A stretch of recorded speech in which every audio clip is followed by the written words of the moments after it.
नमस्कार सभी को। आज की इस क्लास में आप सभी का स्वागत है। मैं हूं मुकेश कटारे। ये एमपीपीएससी प्रीलिम्स उसके जीएस पेपर 1 और उस जीएस का यूनिट नंबर 3 उससे संबंधित है। हम पिछली क्लास में जो इसमें चीज़ें थे वो पढ़ चुके हैं सिलेबस के अकॉर्डिंग। अगर आप देखें, हिमालय को देख चुके हैं, पर्वतों, पश्चिमी घाट, मैदान, ये सब जो है कंप्लीट हो चुका है। यहाँ तक कि नदियों वाला जो टॉपिक है ना, वो भी हम पढ़ चुके हैं। आज का जो टॉपिक है झीलों को लेकर है। भारत की प्रमुख जो झीलें हैं, लेक्स। प्रीलिम्स है तो प्रीलिम्स में लगता है ऐसा है कि कोई फैक्चुअल क्वेश्चन पूछ लेंगे कि पर्टिकुलर ये झील जो है कहाँ है, किस राज्य में है, या जोड़ियां बनाने के लिए दे सकते हैं। झील होंगे, उनके स्टेट होंगे या यूटीज होंगे, केंद्र शासित प्रदेश होंगे, इस प्रकार से वो क्वेश्चन होंगे। बट फिर भी हम उससे थोड़ा और डेप्थ वाइज जानकारी ले लेते हैं कि झीलों, पर्टिकुलर झील जो है उसका निर्माण कहाँ हुआ, कहाँ पर है, ये तो सब हम करेंगे ही, है ना। तो भारत में जो झीलें पाई जाती हैं उनका अगर हम वर्गीकरण करें तो उनके अलग अलग प्रकार से उनको डिवाइड कर सकते हैं। कुछ ऐसी झीलें होती हैं जो फ्रेश वाटर लेक कहलाती है, मीठे पानी की झीलें कहलाती है। इसका मतलब ये है इनमें जो नमक है या लवण है वो नहीं होता है। तो ऐसी झीलें ग्लेशियर से बनती हैं। हिमालय वाले जोन में, उत्तराखंड हो, हिमाचल हो, जम्मू कश्मीर, लेह लद्दाख, यहाँ पर देखने को मिलती है। दूसरी झीलें होती हैं जिनका पानी कैसा रहता है, खारा होता है, सलाइन वाटर रहता है, तो वो खारे पानी की झीलें हो जाती हैं। ऐसी झीलें जो होती हैं अक्सर देखने को मिलता है कि वो सराउंडेड रहती हैं, यानी उनमें से पानी का इनलेट, आउटलेट आउटलेट नहीं होता है। तो आपस आसपास का जो लवण है वो उसमें घुलता रहता है, मिलता रहता है। तो इस प्रकार की जो झीलें हैं वो कैसी हो जाएंगी, खारे पानी की। तीसरी झीलें एक वर्गीकरण कर सकते हैं हम कि प्राकृतिक झीलें, यानी इन्हें इंसान ने नहीं बनाया है, प्रकृति के हिसाब से ये बनी हुई, ग्लेशियरों की वजह से बनी हो या अन्य कोई कारण रहा हो। और फिर आती है ऑक्सवो लेक। ऑक्सवो लेक यानी कि ये नदी जो रहती है ना, कि नदी लहराते हुए चलती है, तो कभी कभी क्या हुआ कि उसने अपना पुराना मार्ग ग्रहण कर लिया। तो गोखुर झीलों के नाम से भी इन्हें हम जानते हैं। गोखुर यानी गाय के जो पैर रहते हैं, खुर कहते हैं। तो उस तरीके की ये झीलें हमें दिखाई देती हैं। ठीक है, तो इस तरीके की झीलें होती है, मतलब ये नदी अपना सीधा मार्ग पकड़ लेगी, ये वाला हिस्सा जो पानी से घिरा हुआ था ये वाला भी बंद हो गया, तो इस तरीके से वो एक झील बन जाती है। तो इस प्रकार की झीलें भी रहती हैं। फिर होती हैं आर्टिफिशियल लेक, जो बनाई जाती है, मनुष्य के द्वारा निर्मित की जाती हैं। बड़े बड़े बांध, डैम बना दिए, तो इस ढंग से जो झीलें बनती हैं उनको हम आर्टिफिशियल लेक कहते हैं। कुछ झीलें रहती हैं क्रेटर, क्रेटर लेक्स, यानी क्रेटर के रूप में, यानी कोई उल्का पिंड टकराया और उस कारण से उस झील का निर्माण हो गया। तो ऐसे अलग अलग तरीके होते हैं, उस हिसाब से इन झीलों को हम बांट सकते हैं। प्रीलिम्स में झीलों का क्लासिफिकेशन, बंटवारा तो पूछते नहीं है, पर फॉर योर इंफॉर्मेशन आगे काम आएगी उस तरीके से। अब झीलों को लेकर के इस मैप में आप देखोगे कि हमें जो प्रमुख झीलें हैं वो देखने को मिलती हैं। थोड़ा सा इस पर फोकस ज़्यादा कर लोगे तो आपके लिए आसानी हो जाएगी। जैसे अगर हम ऊपर से ही स्टार्ट करें तो ये वुलर झील जो है, जम्मू कश्मीर, है ना। इसी प्रकार से प्रमुख जो झील है, चंद्रा झील जी है, उत्तराखंड में हमें दिखाई देती है ना। वुलर के बाद यहीं पर एक डल लेक भी आ जाती है, भीमताल, नैनीताल, ये सब उत्तराखंड में दिखाई देने लगती है ना। राजस्थान में हमें देखने को मिलेगी सांवर झील हो गया। राजस्थान में केवला देव जो लेक है, केवला देव जो वाइल्ड लाइफ सेंचुरी है, वहीं पर एक झील भी दिखती है। केरल की प्रमुख झील जो है वेम्बनाथ। तो वो सब जो झीलें हैं उनको हम धीरे धीरे करके देखते जाते हैं और उनकी विशेषताओं को भी समझ लेते हैं। सबसे इजीएस्ट पॉइंट कि कौन सी झील किस स्टेट में आती है या किस यूटी में आती है, तो वो रट लो, यानी जो महत्वपूर्ण काम है वो हम पहले समाप्त कर लेते हैं। जैसे बेमनाथ जो झील है वो केरल में आती है। चिल्का जो लेक है, चिल्का उड़ीसा में आती है। शिवाजी सागर लेक महाराष्ट्र में है। इंदिरा सागर मध्य प्रदेश, नर्मदा। पेंगोंग जो लेक है फेमस है, लद्दाख, वहाँ पर आती है। पुलिकट झील आंध्र प्रदेश में है। सरदार सरोवर मेन मेड है, यानी मनुष्य के द्वारा निर्मित है, नर्मदा नदी पर जो डैम बनाया गया, गुजरात में आएगी।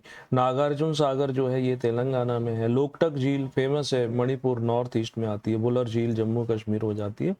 इसके अलावा नेक्स्ट पुलिकट झील जो है आंध्र प्रदेश में आती है। कोलेरू लेक जो है ये भी आंध्र प्रदेश में आती है। आधी झील जो है असम, दीपौर जो झील है ये भी असम में आती है। चनुम्बी झील असम में आती है। कुछ ऐसी झीलें जिनके नाम आपने शायद नहीं सुने होंगे। कंबर झील जो है बिहार में आती है। हमीरसर झील गुजरात में आती है। कांकरिया झील गुजरात में आती है। बड़खल झील हरियाणा में है। ब्रह्म सरोवर ये भी हरियाणा में आता है। और कुछ 8-10 झीलों के नाम लेते हैं, फिर एक एक करके उन झीलों पर चलेंगे। चंद्रा जो झील है ये कहाँ पर आती है? हिमाचल प्रदेश में। उसके बाद महाराणा प्रताप सागर ये हिमाचल प्रदेश में। डल झील जम्मू कश्मीर। बुलर झील जम्मू कश्मीर। आगरा झील नहीं है, ये आगर झील है, ये कर्नाटका में है। उलसूर झील कर्नाटक में है। कुट्टूनाड झील केरल में है। और ये सस्थम कोट्टा केरल में आती है। भोजताल मध्य प्रदेश में है। भोपाल की फेमस झील है बड़ी लेक के नाम से। शिव सागर जो है महाराष्ट्र में आती है। ये प्रमुख झील है। और कहाँ किस राज्य में पाई जाती हैं उनसे संबंधित 2-3 स्लाइड जल्दी से देख लेते हैं। लोकटक झील मणिपुर। उमियाम झील मेघालय। इसके बाद पूर्ण भाग मिजोरम। चिल्का हो गई। फिर इसके बाद कंजली पंजाब हो गई। तो जो महत्वपूर्ण है उस पर हम एक एक करके बात कर लेते हैं, आसान रहेगा, ऐसे करके थोड़ा याद करना मुश्किल हो जाता है। तो सबसे पहले हम बुलर लेक या उसकी बात करते हैं। बुलर लेक की विशेषता क्या है कि बुलर लेक भारत की सबसे बड़ी मीठे पानी की झील है। जब कभी ऐसा प्रश्न आ जाए कि भारत की सबसे बड़ी फ्रेश वाटर लेक कौन सी है तो वो बुलर होगी। कहाँ पर आती है? तो अगर हम इस मैप में देखें तो हाँ, यहाँ हमें दिखाई देती है ये बुलर झील, है ना। तो ये जम्मू कश्मीर यूटी है, उसमें अभी इलेक्शन चल रहे हैं। ऐसा यूटी जहाँ पर विधानसभा बनाई गई है। अब इसका एरिया देखेंगे तो 15 किलोमीटर लंबी है और लगभग 10 किलोमीटर चौड़ी है। इसकी जो डेप्थ है औसतन 5 मीटर के आसपास है, यानी 15 फीट। कहीं पर गहराई ज़्यादा है तो कहीं कम है, इसलिए एवरेज डेप्थ जो है वो ये हो गई। तो ये झील सोपोर और बांदीपुर के बीच में आती है। इस झील का निर्माण कैसे हुआ? तो टेक्टोनिक प्लेट विवर्तन एक जो प्रोसेस होता है उसकी वजह से। यानी ये ऐसे समझ लो कि टेक्टोनिक मूवमेंट, जैसे ये प्लेट है तो इसमें कई सारी चीज़ें हो सकती हैं। ये वाला भाग ऊपर उठ सकता है, ये भी, तो ये बचा हुआ हिस्सा झील के रूप में रह जाएगा, वहाँ पानी भर गया, है ना। या उसके प्लेट के टूटने की वजह से जो जगह बनी होगी, तो इस कारण से ये बनी है। ये झील जो है झेलम नदी इसमें आकर के मिलती है ना। इस पर कौन सी एक परियोजना है? तुलबुल परियोजना। जैसे तुलबुल वैसे बोलते समय हिंदी में हम इसको तुलबुल प्रोजेक्ट के नाम से जानते हैं। शिकारा लंबी सी बोट होती है ना, तो वो इसमें शिकारा मतलब फ्लोटिंग मार्केट भी समझ लो। टूरिस्ट जब उसमें घूमने के लिए निकलते हैं, सैर करने के लिए निकलते हैं, तो उसी में उनको फूड ये सब चीज़ें अवेलेबिलिटी भी हो जाती है। तो बुलर झील महत्वपूर्ण बात आ गई कि ये कैसी है, ये नेचुरल है, फ्रेश वाटर की सबसे बड़ी झील आती है। तो बड़ी ही मनोरम मनोरम और सुंदर ये दिखाई देती है हमें, है ना। नेक्स्ट इसके बाद डल झील। ये झील भी जम्मू कश्मीर में आएगी, है ना, श्रीनगर में आती है। 18 स्क्वायर किलोमीटर के एरिया में ये फैली हुई है डल झील। ठीक।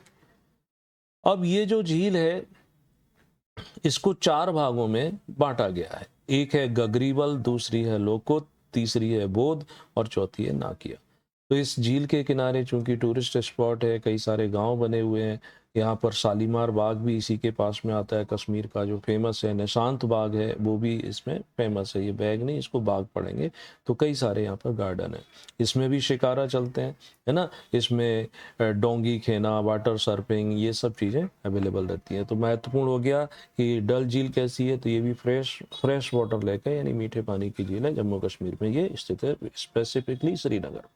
चिल्का झील जो है ये खारे पानी की झील है। और इसकी विशेषता क्या हो जाती है कि मीठे पानी की सबसे बड़ी झील जो थी वुलर थी, और चिल्का जो है ये सबसे बड़ी खारे पानी की झील है। कहाँ पर आती है ये? तो ये आती है उड़ीसा में। अगर इस मैप में हम देखेंगे तो ये है उड़ीसा, और उड़ीसा में ये है चिल्का झील। ठीक है। और इसका जो क्षेत्रफल है लगभग 1200 स्क्वायर किलोमीटर है। अब क्षेत्रफल कभी कम ज़्यादा, मानसून जब आएगा तो एरिया बढ़ जाता है, मानसून के जाने पर इसका एरिया जो है कम हो जाता है। तो ये झील जो है ये एक तरीके से समुद्र का बैक वाटर समझ लो, या उसका एक भाग था, उससे बनी हुई है। ठीक है। ये इसकी गहराई कम है, लगभग 3 मीटर 9 फीट के आसपास है। इसकी विशेषता ये है कि दिसंबर के से लेकर जून के बीच में, यानी वह सीजन है जब विंटर सीजन मानसून समाप्त हो चुका है, गर्मियाँ आएंगी, दिसंबर में सर्दी है, जनवरी में सर्दी है, फरवरी, मार्च अप्रैल में गर्मियाँ शुरू हो जाती हैं। तो इसका जो पानी है इवेपोरेट होता रहता है, वाष्पीकरण होगा। पानी का वाष्पीकरण होगा तो उसके अंदर जो लवण है, उनकी सांद्रता, उनका कंसंट्रेशन बढ़ जाता है, इसलिए इसका पानी खारा होता है। लेकिन वर्षा ऋतु में चूंकि मानसून की आवक हो जाती है, मानसूनी जो फ्रेश वाटर मिल जाता है, इसलिए इसका पानी जो है, इसके खारेपन की कमी हो जाती है, यानी नॉर्मल हो जाता है। ठीक, तो ये चिल्का झील की विशेषता है कि यहाँ टर्टल, ऑलिव टर्टल भी पाए जाते हैं। जो वहाँ के ओशन तट के किनारे मिलते हैं, वो यहाँ पर भी मिलते हैं। ठीक है ना। तो ये चिल्का झील का एक दूसरा डायग्राम आप देख सकते हो। यहाँ पर हमें ये समुद्र है, तो समुद्र से बहुत मामूली समझ लो कि उससे ये एक तरीके से कटी हुई है। नेक्स्ट, चिल्का झील के बाद अगली महत्वपूर्ण झील आती है सांवर झील। ये भी खारे पानी की झील है, राजस्थान में है। सांवर झील आप मैप में देखोगे, ये राजस्थान हमें दिखाई देता है, यहाँ पर ये झील है। तो जयपुर से लगभग 70 किलोमीटर दूर, फुलेरा, ये पंचायत वाला फुलेरा नहीं है। पंचायत एक सीरीज है, सबने देखी होगी, वेब सीरीज है, जो उसमें बहुत इंटरेस्टिंग सा एक डायरेक्शन है, बहुत ही हल्की फुल्की कॉमेडी है। और इसकी शूटिंग जो है, उसमें तो शो किया गया है कि उत्तर प्रदेश के बलिया जिले का एक गांव है, लेकिन वास्तव में इसकी शूटिंग मध्य प्रदेश के सीहोर के पास एक गांव में हुई है। तो ये जो फुलेरा है, ये अलग है ना।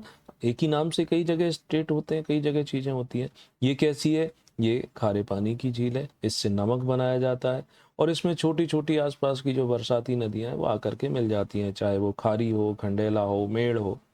तो इसका जो ड्रेनेज एरिया है 5,700 स्क्वायर किलोमीटर, यानी इसके आसपास से इतने बड़े भूभाग का पानी इसमें आ जाता है। नवंबर से फरवरी के महीने में यहाँ पर जो साइबेरियस क्रेन पक्षी होते हैं, जिन्हें अब प्रवासी पक्षी कहते हैं, वो यहाँ पर आते हैं। वो पक्षी आते हैं, अनुकूल मौसम मिलता है, वहाँ अंडे भी देते हैं, तो पर्यटकों को भी आकर्षित करती है।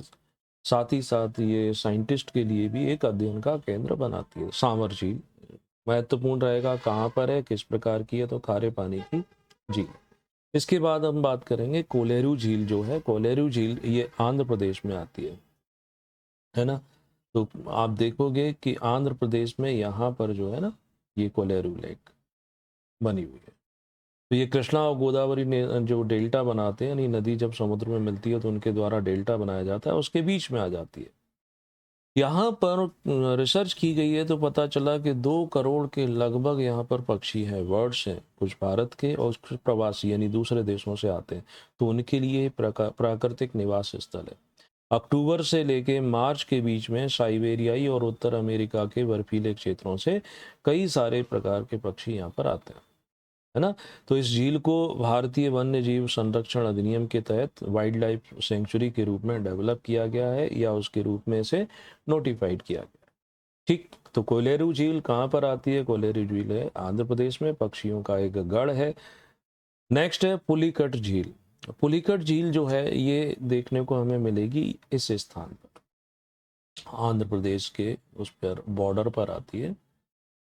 ठीक, तमिलनाडु और आंध्र प्रदेश की सीमा पर आती है। खारे पानी की झील है। श्री हरिकोटा जो द्वीप समूह है, वो इस झील को बंगाल की खाड़ी से अलग कर देता है। 60 किलोमीटर लंबी है और लगभग 5 से लेकर 15 किलोमीटर चौड़ी है। ये भी पक्षियों का एक क्षेत्र है, वर्ड है, उनके लिए हैबिटेट उपलब्ध कराती है। उत्तराखंड में नैनीताल झील, नैनीताल शहर जो है उसके आसपास बसा हुआ है। नैनीताल नैनी देवी के नाम से भी माना जाता है। तो यहाँ पर ये झील जो है, इसको बोलते हैं कि इसकी संरचना ऊंचाई पर देखने से आंख के रूप में दिखाई देती है ना। तो दक्षिण पूर्व की ओर बालिया नदी से निकलती है, 1410 मीटर लंबी है, 445 मीटर चौड़ी है, और इसकी गहराई 26 मीटर के आसपास है। और फेमस है ये, उत्तराखंड झीलों के लिए फेमस है। कई सारी झीलें, नैनीताल हो गया, भीमताल हो, कुरपा ताल हो गया, इस प्रकार से। ठीक, तो नैनीताल कहाँ पर आएगी? ये मीठे पानी की झील है, ये खारे पानी की झील नहीं है। नेक्स्ट, अगली झील आती है लोकटक। ये तो शायद हम पढ़ चुके हैं क्या? नहीं, अच्छा, शुरुआत में ऐसे ही बताया था। तो लोकटक झील नॉर्थ ईस्ट में है, मणिपुर में आती है। मणिपुर ये यहाँ पर है। आज के समय राजनीतिक रूप से यहाँ पर बड़ा क्राइसिस है, कई सारे लोगों की हत्याएं हो रही हैं, अपहरण हो रहा है, मैतेई और कुकी को लेकर के संघर्ष चल रहा है जो अभी नियंत्रण में नहीं आया है। तो ये मणिपुर में आती है। और फ्लोटिंग जो इस पर द्वीप है वो माना जाता है फ्लोटिंग लेक के रूप में भी। तो फुमडीज एक तैरता हुआ द्वीप जो है ये लोकटक पर ही है। ठीक है, तो यहाँ पर अलग अलग प्रकार की वनस्पति, अलग अलग प्रकार के जीव जो हैं वो मिलते हैं। केवला लामजाओ ये नेशनल पार्क है जो इसी में है, जिसे राष्ट्रीय पार्क नेशनल पार्क है। केवला लामजाओ मणिपुर में है।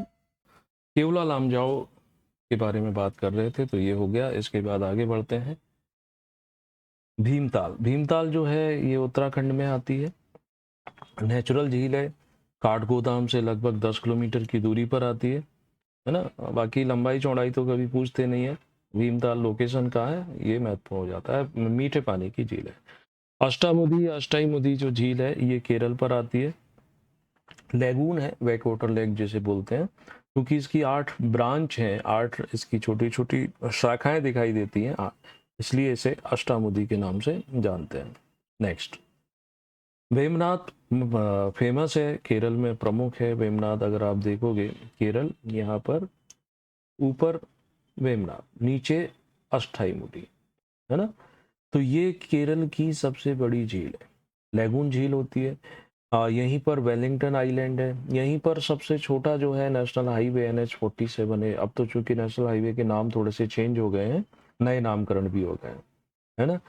तो ये भी यहाँ पर आ जाता है। तो इसमें हम देखते हैं केरल में नौकाओं की रेस होती है तो वो इसी झील में कराई जाती है। ये जो झील है काफ़ी बड़े क्षेत्र में फैली हुई है, 200 वर्ग किलोमीटर का एरिया है।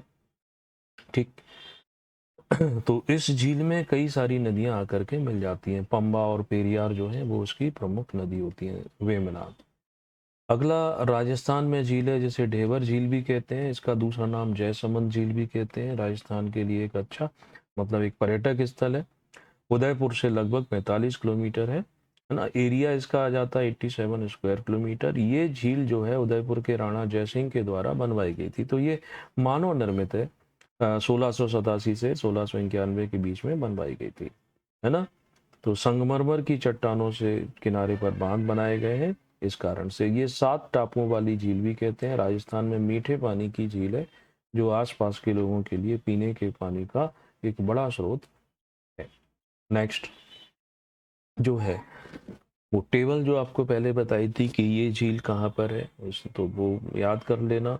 और जो प्रमुख झीलें हैं उनको लेकर के जो क्वेश्चन बनते हैं तो उनको समाप्त कर लेंगे। तो झीलों संबंधित ये टॉपिक यहीं समाप्त करते हैं। यानी हम यूनिट 3 का जो पहली लाइन के विषय हैं, यानी जिसमें पर्वतों के बारे में, पठार के बारे में, मैदान के बारे में, नदियों के बारे में और झीलों के बारे में दिया गया है, वो कंप्लीट हो जाता है इन 6 लेक्चर के अंतर्गत। पहला लेक्चर जो था वो भारत की सामान्य जानकारी है। अन्य जो लेक्चर हैं वो सिस्टमेटिक रूप से उस सारे टॉपिकों को कवर करते हैं। तो यदि चैनल सब्सक्राइब नहीं किया तो ज़रूर कर लें। वीडियो पसंद आया है तो लाइक करो, नहीं पसंद आया डिसलाइक करो, अपने दोस्तों के साथ शेयर करो।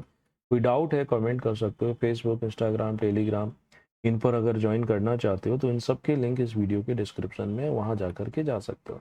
इस वेबसाइट पर आपको स्टडी मटेरियल, टेस्ट सीरीज, उन सब की जानकारी मिलती रहती है। तो अभी के लिए इतना। Thank you so much. Good luck.